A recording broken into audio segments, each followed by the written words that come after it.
नमस्कार, स्वागत है आपका। मैं हूं आपके साथ रेणु जोशी। उत्तर प्रदेश के चुनाव जैसे जैसे नजदीक आ रहे हैं, सभी पार्टियों का पारा चढ़ता जा रहा है, चिंताएं बढ़ती जा रही हैं। लेकिन सबसे ज्यादा चिंता में इस बार जो पार्टी है वो है बीजेपी। बीजेपी के लिए इस बार हालात काफी मुश्किल नजर आ रहे हैं। आने वाले चुनाव में, जो विधानसभा के चुनाव होने हैं 2027 में, इसकी कई वजह है। राम मंदिर एक वजह है, दूसरी वजह है पीडीए प्लस मुस्लिम का जो समीकरण है वो, और तीसरी वजह है जो ब्राह्मण समाज के लोग हैं वो भी बीजेपी से नाराज हैं। तो ये जो तीन मामले हैं ये बीजेपी के लिए चिंता पैदा कर रहे हैं। खुद योगी आदित्यनाथ के लिए ये मुश्किलें पैदा कर रहे हैं और इसका फायदा हो रहा है अखिलेश यादव को।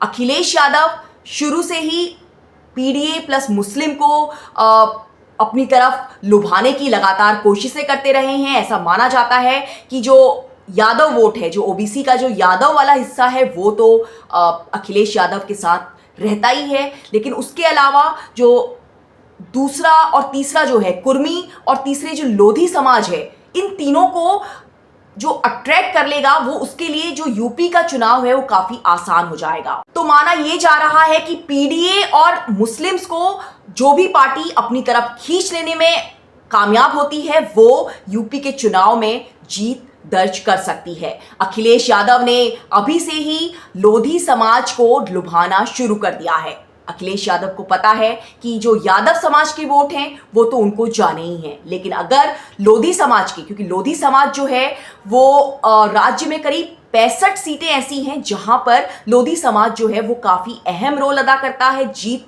तय करता है। और ऐसे में अगर लोधी समाज के लोग भी समाजवादी पार्टी की तरफ आ जाते हैं, अगर वोट जो है समाजवादी पार्टी को चला जाता है लोधी समाज का, तो ये एक बड़ा कारण बनेगा जीत का, और ये बड़ी वजह बनेगी जो कि बीजेपी के वोट कटेंगे। सबसे पहले मैं आपको बता दूं अखिलेश यादव ने कैसे लोधी समाज को अट्रैक्ट करने के लिए क्या कर रहे हैं। उन्होंने लोधी समाज की जो वीरांगना रही हैं स्वतंत्रता संग्राम आंदोलन में, जिन्होंने अहम रोल अदा किया, अवंतीबाई लोधी, उनकी 196वीं जो जयंती थी, वर्षगांठ थी, उस मौके पर उन्होंने वहां जाकर उन्हें माल्यार्पण किया और साथ में उन्होंने कहा कि अगर समाजवादी पार्टी की सरकार आती है तो उनकी जयंती के दिन, यानी 16 अगस्त को उनकी जयंती होती है, उस दिन समाजवादी पार्टी सरकार शासकीय अवकाश घोषित करेगी। यानी 15 अगस्त की छुट्टी तो होगी ही, और उस दिन भी 16 अगस्त को भी जयंतीबाई लोधी के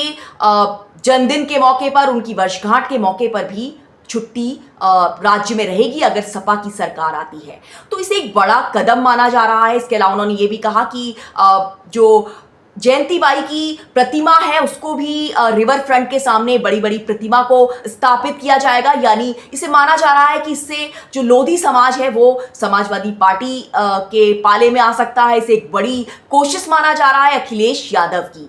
अब आता है अगला फैक्टर, वो है मुस्लिम फैक्टर। मुस्लिम फैक्टर जो है वो काफी अहम हो जाता है, क्योंकि अब माना ऐसा जा रहा है कि 18 से 20 फीसदी तक, 18 से 20 तक प्रतिशत तक जो है राज्य में मुस्लिम वोट्स हैं, जो मुस्लिम वोटर्स हैं। तो अब ये माना जा रहा है कि मुस्लिम्स का वोट मिलना बहुत अहम है, जो कि बीजेपी से तो दूर रहेगा। लेकिन अब सवाल ये है कि ये जो वोट है मुस्लिम्स का वो एकजुट रहे। अगर ये एकजुट रहता है और समाजवादी पार्टी के खाते में ये मुस्लिम वोट आ जाते हैं तो समाजवादी पार्टी की जीत काफी करीब वो जीत के पहुंच सकते हैं, और जीत उनकी तय है, क्योंकि मुस्लिम वोटर्स प्लस पीडीए मतलब 86-85% वोटर्स का उनको वोट मिलना, उनका पक्ष होना। तो जो दूसरा फैक्टर है मुस्लिम, उसको लेकर तो लगातार समाजवादी पार्टी काम कर रही है। समाजवादी पार्टी ने उनके खुद शिवपाल यादव ने अभी 12 अगस्त के दिन आजम खान से मुलाकात की थी, और उसके बाद उन्होंने एक बयान भी दे डाला था। उन्होंने कहा था कि आजम खान जो है अगर समाजवादी पार्टी आती है तो फिर से गृह मंत्री बनेंगे। तो ये एक बहुत बड़ा बयान था। मतलब मुस्लिम्स को अट्रैक्ट करने के लिए, मुस्लिम्स के वोट जो है एकजुट रहे समाजवादी पार्टी को लेकर। तो ये एक बहुत बड़ा बयान है। और डिंपल यादव ने भी ये बात की कि मतलब उन्होंने भी समर्थन दिखाया आजम खान की तरफ। उन्होंने कहा कि उनके ऊपर गलत जो मुकदमे चल रहे हैं, उनके ऊपर गलत मुकदमे दायर किए गए, उन्हें फंसाया जो गया है। अगर समाजवादी पार्टी की सरकार आती है तो चीज़ें वो ठीक करेंगे। तो ये साफ है कि अगर मुस्लिम वोट भी समाजवादी पार्टी के पाले में जाते हैं तो ये एक बड़ी जीत होगी, क्योंकि 18 से 20% वोट जो है मुस्लिम्स के हैं। और आजम खान जो है काफ़ी अहम रोल अदा करते हैं उत्तर प्रदेश में। बीजेपी वैसे ही बीजेपी से मुस्लिम नाराज़ हैं, खासकर जौहर यूनिवर्सिटी को गिराने की काफ़ी बीच में चर्चा हुई थी, जिसके बाद काफ़ी नाराज़गी थी पूरे राज्य में और छात्र भी इस बात को लेकर नाराज़ थे। तो ये तो जो मुस्लिम पीडीए फैक्टर है, ये ऐसा लगता है कि काफ़ी अहम रोल अदा करने वाला है और ये बीजेपी के लिए काफी मुश्किल पैदा करने वाला है।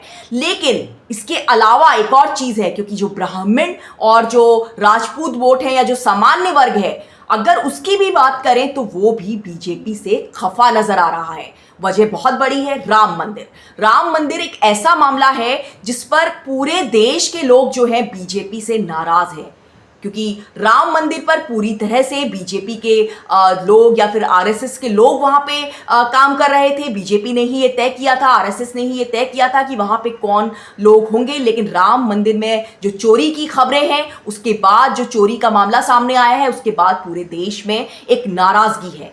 तो ये भी एक अहम फैक्टर हो जाता है जो बीजेपी के अगेंस्ट में जाता है और बीजेपी के लिए इस चुनाव में काफी बड़ी मुश्किल पैदा करता है।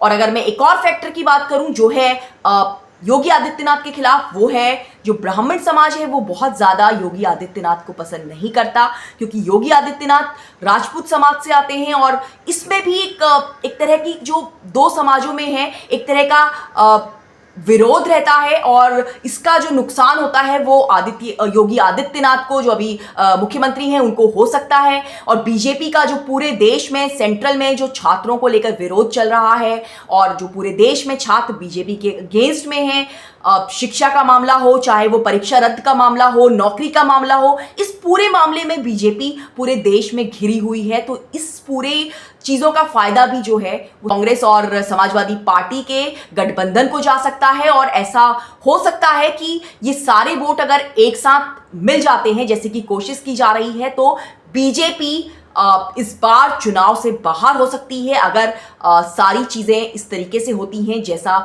समाजवादी पार्टी और कांग्रेस ने प्लान किया है, जिस तरह से कोशिश की जा रही है। तो कुल मिलाकर हालात ज़्यादा बीजेपी के लिए अच्छे नहीं हैं। और बीजेपी की आंतरिक जो रिपोर्ट आई थी उसमें भी ये बात सामने आई थी कि बीजेपी को उत्तर प्रदेश में नुकसान हो रहा है।